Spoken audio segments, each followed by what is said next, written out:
Olá pessoal, sejam bem-vindos à nossa segunda videoaula da disciplina de Matemática Financeira e Análise de Investimentos.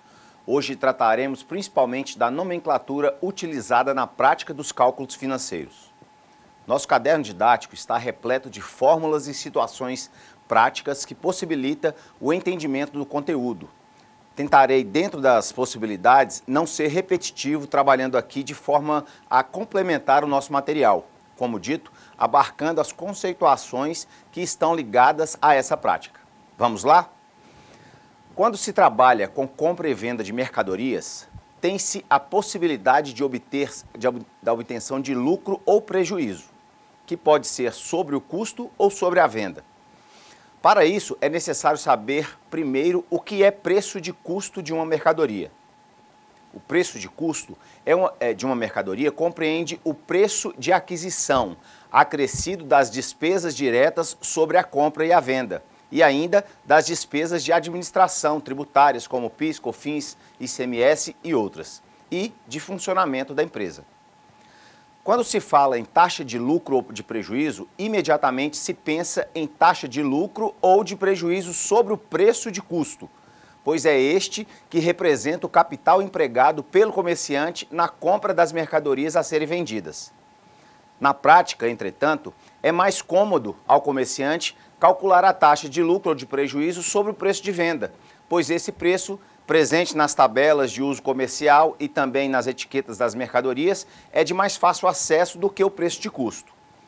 Além disso, o conhecimento da taxa de lucro sobre o preço de venda possibilita a determinação da taxa de lucro, Além disso, o conhecimento da taxa de lucro sobre o preço de venda possibilita a determinação da taxa de lucro sobre o preço de custo, uma vez que existe uma relação entre as duas taxas.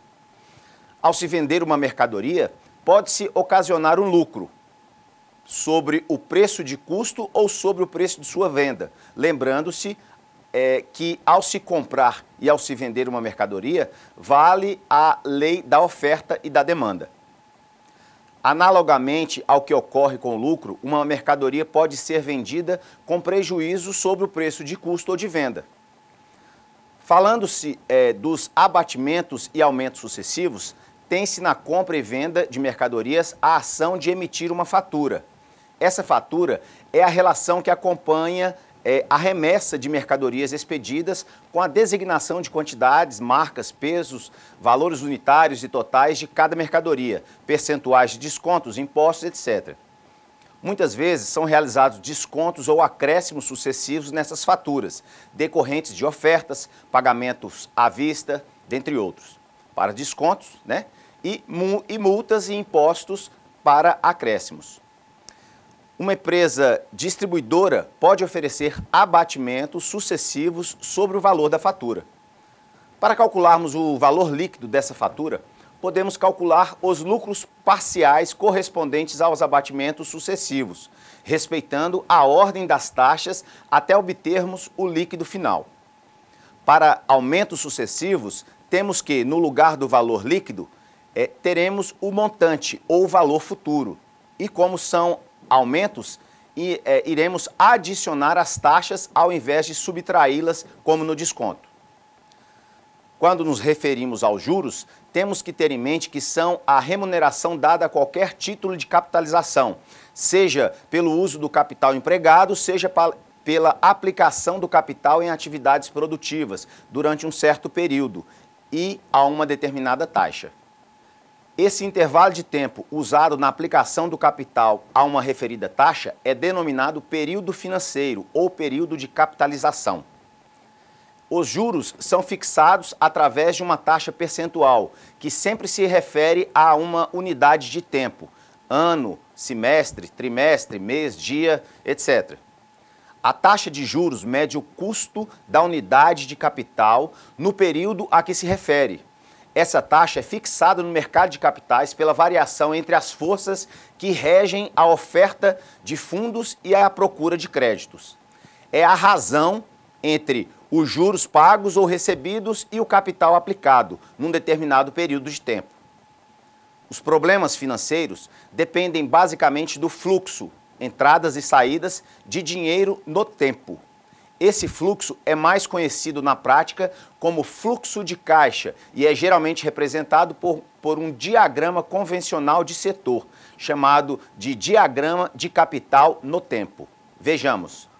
Essa representação é muito útil para situações em que é necessário visualizar o que está acontecendo, quando temos entradas e saídas de capital no tempo.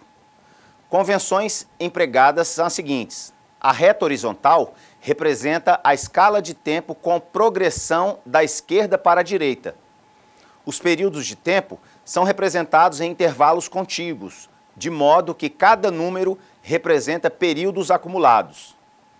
As flechas, para baixo, saídas ou aplicação de dinheiro, ou valor negativo. Já as setas para cima representam as entradas ou recebimento de dinheiro ou valor positivo. Essas informações podem ser representadas também da seguinte forma. Falemos então agora acerca dos juros. Os juros são classificados em simples e compostos, dependendo do processo de cálculo utilizado. Juros simples são aqueles calculados somente sobre o capital inicial. Quando o regime é de juros simples, a remuneração pelo capital inicial aplicado, também chamado de principal ou ainda valor presente, é diretamente proporcional ao seu valor e ao tempo de aplicação. O fator de proporcionalidade é a taxa de juros, sendo que varia linearmente ao longo do tempo. 1% ao dia é igual a 30% ao mês, que é igual a 360% ao ano. Os juros compostos são aqueles calculados sobre o montante ou valor futuro relativo ao período anterior, a partir do segundo período financeiro. Portanto, concluímos que o montante no regime de juros compostos é igual ao de juros simples no primeiro período e maior do que no regime de juros simples a partir do segundo período. A diferença entre os dois regimes pode ser facilmente verificada, pois o juro simples é linear e o juro composto é exponencial. Com relação aos descontos, podemos dizer que todo título de crédito tem uma data de vencimento, porém o devedor pode resgatá-lo antecipadamente, obtendo com isso um abatimento denominado desconto. Desconto é, portanto, a denominação dada a um abatimento que se faz quando um título de crédito é resgatado antes do seu vencimento. Os títulos de crédito mais utilizados em situações financeiras são a nota promissória, a duplicata e as letras de câmbio. Com relação aos títulos de crédito, pode ocorrer que o devedor efetue o pagamento antes da data pré-determinada ou que o credor necessite do dinheiro antes desta data também pré-determinada. Em ambos os casos, há um benefício que, obtido em comum acordo, recebe o nome de desconto. Essas operações são chamadas operações de desconto e o ato de efetuá-las chama-se descontar um título. Observa-se ainda a data do vencimento, que é fixado no título para o pagamento ou recebimento da aplicação, o valor nominal ou futuro, valor indicado no título a ser pago no dia do vencimento, valor atual ou presente, é o líquido pago ou recebido antes do vencimento, prazo, que se refere ao número de períodos compreendidos entre aquele que se negocia o título e o do seu vencimento. Desconto é, portanto, a quantia a ser abatida do valor futuro ou nominal, isto é, a diferença entre o valor futuro e o valor presente. Temos o desconto simples e o desconto composto. No desconto simples, tem-se o racional e o comercial.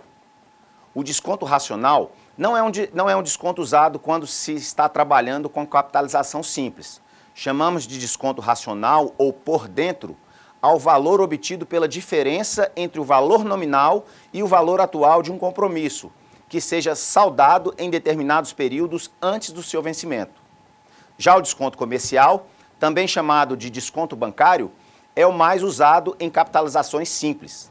Chamamos de desconto comercial ou por fora ao valor que se obtém pelo cálculo do juro simples sobre o valor nominal ou o valor futuro do compromisso que seja saldado determinados períodos antes do vencimento a uma taxa fixada.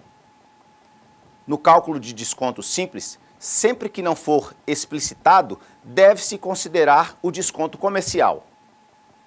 Temos também um desconto bancário, o qual pode ser entendido como uma extensão do desconto comercial, acrescido de uma taxa administrativa pré-fixada, cobrada sobre o valor nominal ou futuro, além de, na maioria das vezes, cobrar o encargo proveniente do IOF, o Imposto sobre Operações Financeiras, de responsabilidade do financiamento. Sendo assim, a taxa bancária linear efetivamente cobrada é maior do que a contratada. O desconto composto, ou desconto no regime de capitalização composta, é como no simples, corresponde à quantia a ser abatida do valor nominal antes do vencimento. O valor descontado é a diferença entre o valor nominal e o desconto. Utilizamos o desconto composto nas operações de longo prazo, onde o desconto simples pode ter resultado sem nexo. O desconto composto pode também ser comercial, que praticamente não é usado no Brasil, e racional, que é o desconto efetivamente praticado no país. Desconto composto racional é o desconto obtido pela diferença entre o valor futuro ou nominal e o valor presente ou atual de um compromisso, que seja saldado em determinados períodos antes do vencimento a uma determinada taxa. Com relação às taxas, temos a taxa nominal, a nominal efetiva, a taxa real aparente de inflação e a taxa over, ou taxa por dia. As taxas nominais, apesar de vermos que o juro só é formado no final de cada período, na prática vemos com frequência anúncios do tipo juros de 64% ao ano, capitalizados mensalmente, juros de 425% ao ano, capitalizados bimestralmente. Convencionou-se então chamar as taxas nominais essas taxas com capitalizações diferentes dos períodos anunciados nos juros. Portanto, taxas nominais são aquelas cujo período de capitalização não coincide com aquele que se refere à taxa. Também por convenção, adotou-se que a taxa por período de capitalização seja proporcional à taxa nominal. A taxa nominal efetiva é a taxa anual equivalente à taxa do período de capitalização pedido. A taxa real aparente de inflação é quando se realiza uma operação financeira a uma determinada taxa, espera-se uma remuneração do capital utilizado na operação a essa mesma taxa. Entretanto, com a desvalorização das unidades monetárias, essa remuneração fica distorcida. O índice de inflação busca medir indiretamente a desvalorização da unidade monetária, quando da aquisição de um determinado grupo de bens e serviços em um dado período. A taxa aparente é aquela que vigora nas operações correntes. Quando não há inflação, a taxa real é igual à taxa aparente. Mas quando a inflação existe, a taxa aparente é formada pelos componentes da inflação e da taxa real. A poupança é uma taxa de juros aparente, onde se reduz a inflação para se ver o juro real. Se a taxa de inflação for menor do que a taxa de poupança, tem-se um juro aparente. Se for maior, tem-se uma perda real. A taxa over, taxa por um dia, refere-se às operações realizadas no open market por prazo mínimo de um dia. O termo open market, no sentido amplo, é qualquer mercado sem local físico, determinado e com livre acesso à negociação. No Brasil, entretanto, tal denominação é apenas o conjunto de transações realizadas com títulos de renda fixa, de emissão pública ou privada. A denominada taxa over é adotada geralmente nas operações financeiras desse mercado. Entretanto, seu valor não é usado nos cálculos por não representar uma taxa efetiva. A taxa over é uma taxa nominal, pois costuma ser expressa no mês, com capitalização diária. A taxa over é uma taxa nominal, pois costuma ser expressa ao mês com capitalização diária, porém, válida somente para dias úteis, ou seja, sua capitalização ocorre unicamente em dia de funcionamento do mercado financeiro. Caso se queira realizar uma operação com mais de um dia, utiliza-se o conceito de taxa nominal para converter a taxa over por um dia e, em seguida, utiliza-se o conceito da taxa efetiva para capitalizar, ou seja, converter a taxa over por um dia para o prazo da operação. Uma vez tratada acerca das taxas, falemos sobre as rendas certas ou anuidades. Quando uma série de pagamentos tem valores variáveis e periodicidade diferente, é necessário que se resolva como se dá cada aplicação ou pagamento de forma independente, o que acarreta, na maioria das vezes, uma sobrecarga de cálculos. Há uma série de pagamentos ou recebimentos iguais, com um intervalo de tempos iguais, chamamos de rendas certas ou anuidades. E é para elas que temos mecanismos que facilitam a resolução dos cálculos. Denomina-se renda a sucessão de depósitos, capitalizações ou de prestações, amortizações, em épocas diferentes, destinadas a formar um capital ou pagar uma dívida. Nas aplicações financeiras, quando o objetivo é constituir um capital em data futura, tem-se o processo de capitalização. Caso contrário, quando se quer pagar uma dívida, tem-se o processo de amortização.